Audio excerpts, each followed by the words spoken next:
On this video, I'm just gonna see if I can record a how-to video on the removal of these shock bearings, lower shock bearings. So this is the common issue with them. They're really fragile. A lot of the times if you over tighten them, they'll crack, and sometimes even if you torque them to specs, they'll crack. So it's a working design. It works, but the removal and replacement is really what sucks. So Harbor Freight tools, little flathead with some of these picks, and it's really hard to see in here.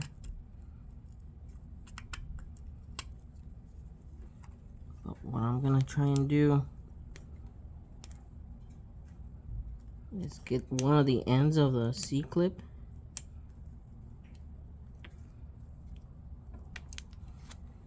and I'm gonna try and find a smaller screwdriver. I'll be right back. Let's see if we can get this.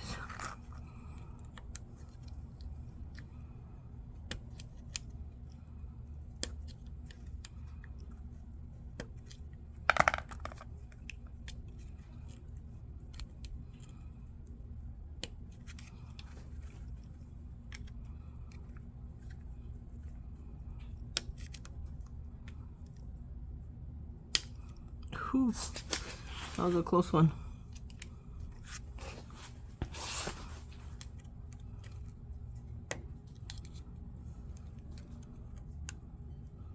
So it does have two C-clips, but if you can get one off, then you're good.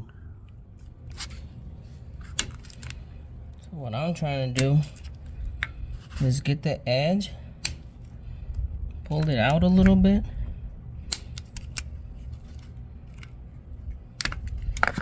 and then put my screwdriver in.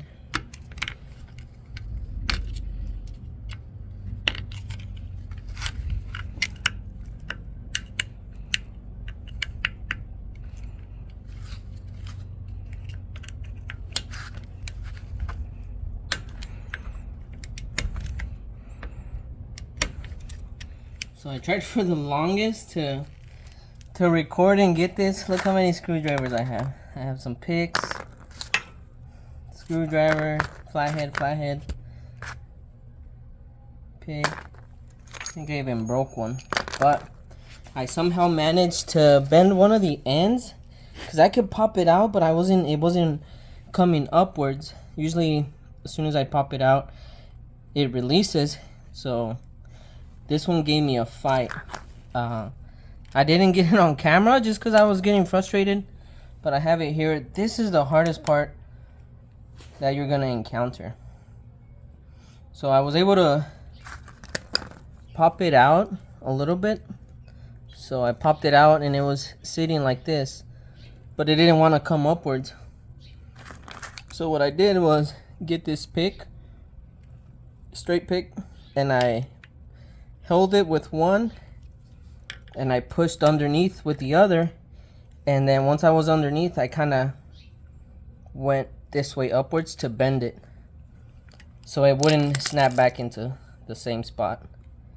And then we finally was able to get it down, or to get it out. It is pretty,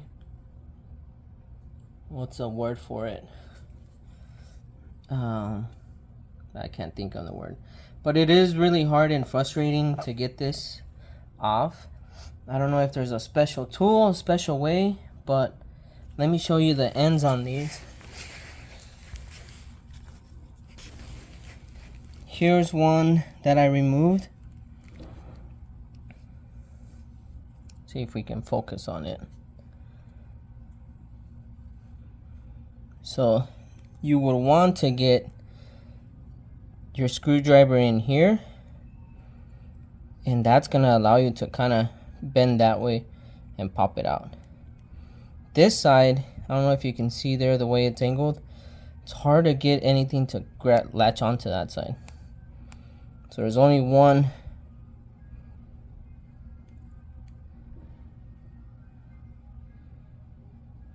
I don't know if you can tell, but a screwdriver or a pick will grab onto that little tip and pull. And that's what happened here.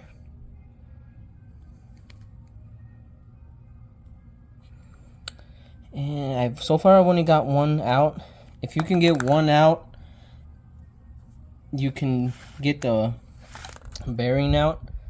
So that's the good thing. And then you'll fight the other C-clip, but at least you won't have the bearing in the way. So there'll be a little bit more space. But we'll do it this way. I'll try and see if I can pop it out right now. But damn, it's crazy. It does take some time and patience, I'll tell you that. Luckily, once we replace this, we won't have to do it all over again. Setting up my, believe it or not, I found this on OfferUp. It was really rusted. I'll put a old picture from when I got it, and I kind of cleaned it up, greased it, and put some new paint on it. But I bought it just for this, to do this, and then plus it's nice to have one around. Now I just need to work on getting a workbench to place it somewhere. But I'm gonna be using a 13/16 socket. This is one of the old bearings, and since I didn't get both O-rings on, I need one that fits right before the O-ring. The O-ring would go, or C-clip, I mean, the C-clip would go right around. And then as a catcher, 1 3/16 is what I'm using. And I'll show you how I set this up. Probably helps to have an extra set of hands.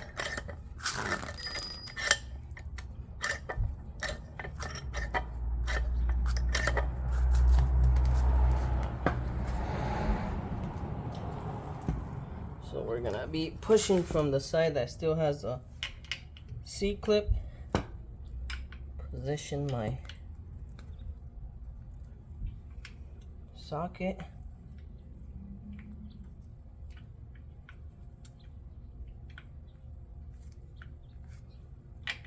Alright.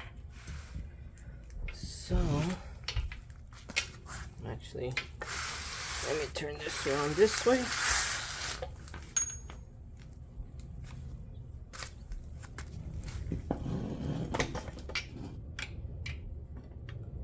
Okay, let's open this up a little bit more.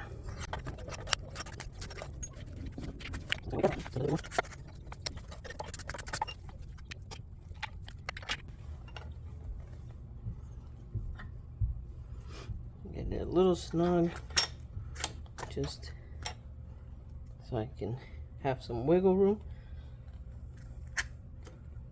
So that's a good spot that I feel comfortable with.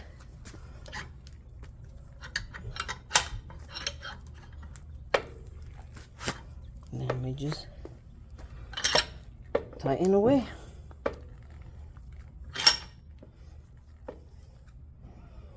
Once it starts moving, it gets easier and easier. And there we have it.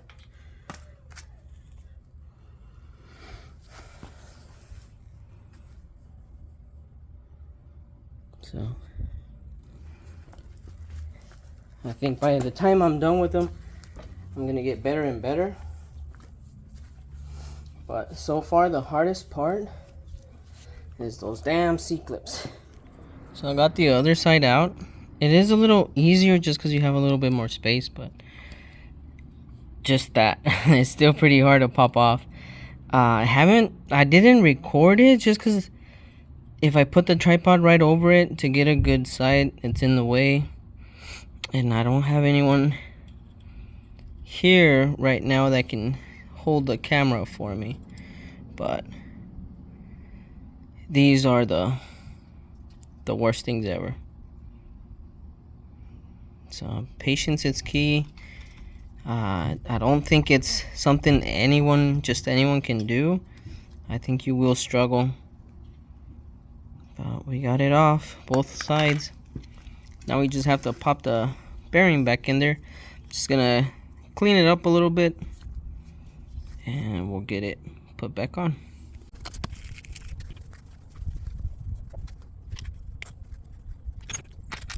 To start off, you're gonna want to put a C-clamp on one side. These are the best ones to use. You're gonna need some of these special pliers, Harbor Freight again. We'll put one side in,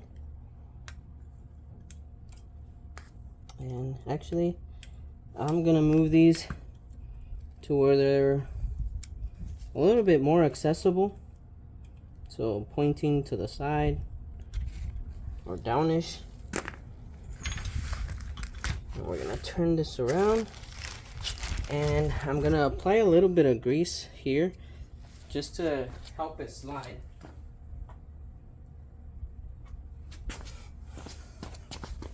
So really thin layer.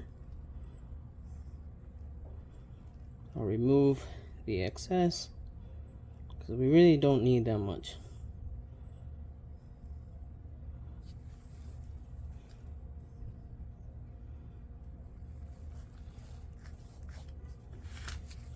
And then, so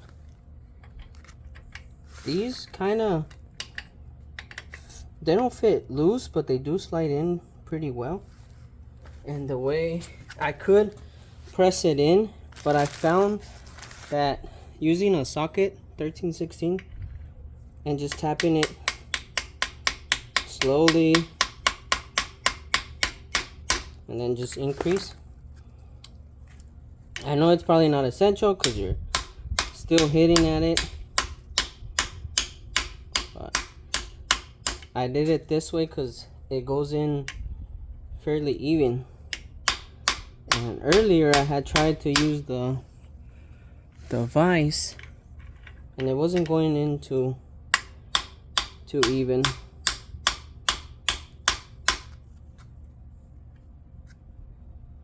I'm tapping it away slowly.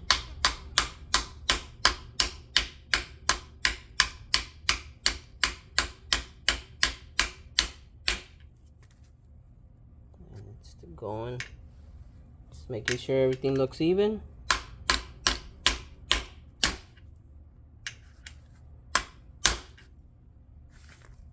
And still looking good.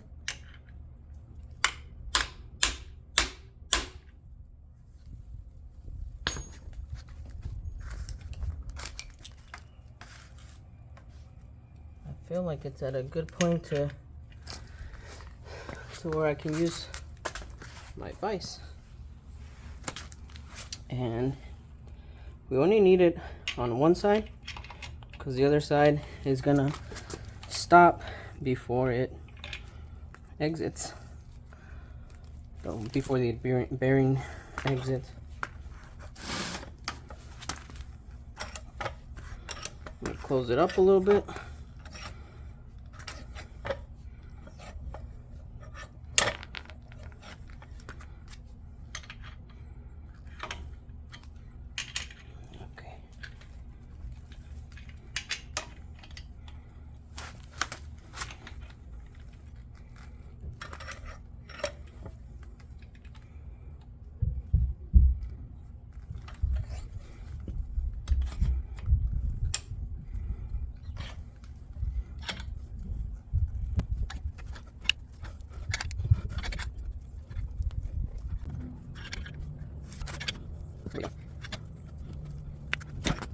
Still have a little bit to go.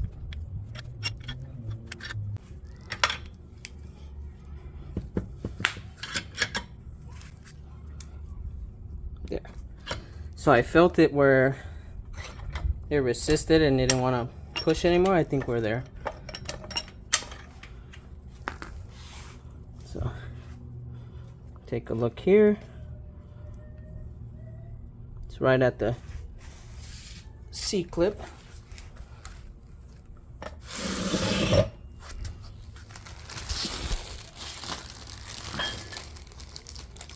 I'm not no professional. I do need to get some no marring things to put on the vise so it doesn't scratch things, but for now I think we're good. Let it snap into place. I'm gonna move it down a little bit and just make sure they're in there correctly, which they are. And this joint here, it's brand new, so it's set up pretty good. And then what you want to do is get one of these O-rings, place it here, and it goes there. Push it in a little bit. Here's the next one. And we're done. So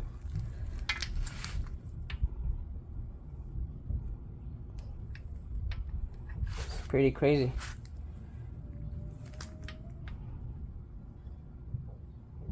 So glad we were able to get 2 done already. They are a pain, but it's well worth it. Let me know if you guys have any questions. I do advise you to keep in mind that there's a chance you won't be able to do this. It gets really frustrating, but I did it. I feel like if you have a little bit of patience, you can get it done. Oh, by the way, I don't know if you can see the staining here. This is all from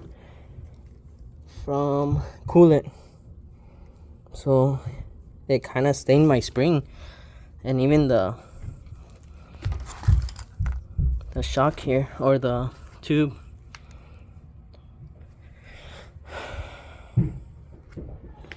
But yeah, hopefully this kind of helps you guys or gives you an idea on how to remove them. Not a whole lot of videos out there, but this is the end result of how it looks once it's placed. These are the CT Raceworx heavy duty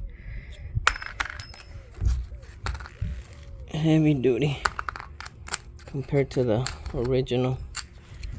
I bought 4 of them when they were on sale for Labor Day, and luckily I'm able to replace them.